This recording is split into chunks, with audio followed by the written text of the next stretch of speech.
pada saat ini begitu, ini persoalan polusi juga tengah menjadi tantangan ya Pak bagi kita semua. Bahkan kalau kita lihat di 2 tahun lalu Pak, ini persoalan polusi udara ini sangat-sangat mengkhawatirkan begitu ya Pak.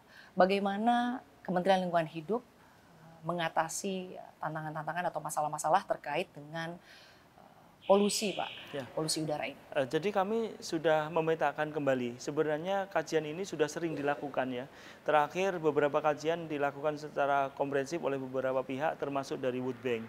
Dari kajian World Bank maka disebutkan terkhusus untuk Jabodetabek ini kontribusi udara tidak sehat di Jakarta ini disumbang oleh sektor industri ya. Sektor industri menyumbang hampir 30%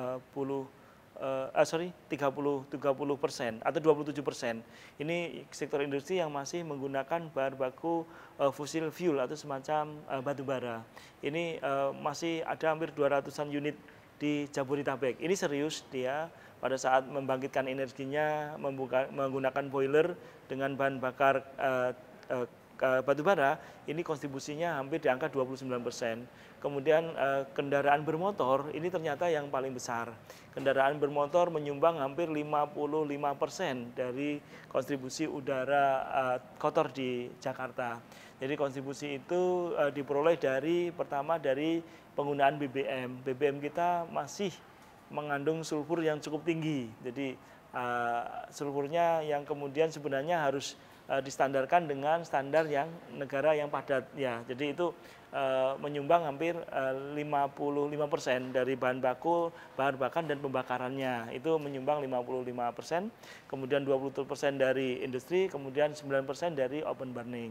Kemudian apa yang telah kita lakukan? Maka kita telah melakukan beberapa upaya secara sistematis. Pertama yang open burning yang menyumbang 9%, kami telah mulai aktif melakukan penegakan hukum. Beberapa lokasi telah kita segel dan kita proses pelaku-pelakunya untuk kemudian bertanggung jawab terkait dengan konteks itu. Kemudian terkait dengan industri, beberapa telah langsung di dalam pengawasan Kementerian Lingkungan Hidup dan ke depan ini akan semakin masif kita lakukan kontrol. Ini masih di musim hujan, nanti mungkin di bulan Mei akan muncullah masalah ini. Kemudian bagaimana dengan BBM? BBM kita sudah minta kepada Menteri SDM untuk menerapkan Euro 4, di mana kandungan sulfurnya diminta paling sedikit bisa diterima oleh kita. Kemudian kita telah berhubungan dengan Menteri Perhubungan untuk mengenakan filter terkait dengan pembakaran yang dilakukan oleh otomotif kita. Ya. Tapi sejauh ini Pak, progresnya terkait dengan langkah-langkah atau terobosan yang telah diambil oleh Kementerian Lingkungan Hidup ya Pak, sebagai upaya untuk bisa membuat udara di Jakarta khususnya begitu Pak, tidak kotor seperti saat ini. Progresnya sampai dengan sejauh ini seperti apa Pak? Ya, kami sudah melakukan langkah-langkah tadi, mulai dari penutupan open burning beberapa lokasi. Ya, terdata di kita hampir 60 titik open burning di seluruh Jabodetabek. Open burning itu sampah dikumpul kemudian dibakar dan ini menyebabkan polusi udara yang cukup dominan. Kemudian dengan bahan bakar yang ada di otomotif dan industri, ini semuanya membentuk aerosol.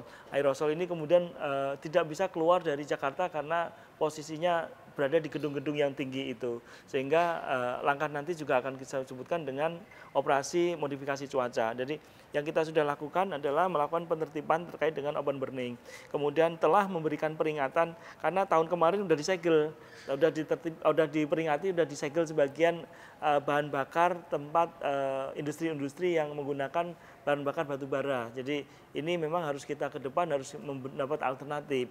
Bagaimana kemudian dia harus mengcapture polusinya atau kemudian dia mengganti bahan bakunya. Ini karena ini merupakan langkah komprehensif, kita telah minta kepada Bapak Presiden untuk menerbitkan keputusan peraturan Presiden terkait penanganan udara tidak sehat Jakarta. Saat ini sedang diproses di Sekretaris Negara. Mudah-mudahan ini segera selesai dan kita segera bisa melakukan langkah bersama seluruh jajaran para pihak yang ada di ibu kota di daerah khusus Jakarta ini. Baik.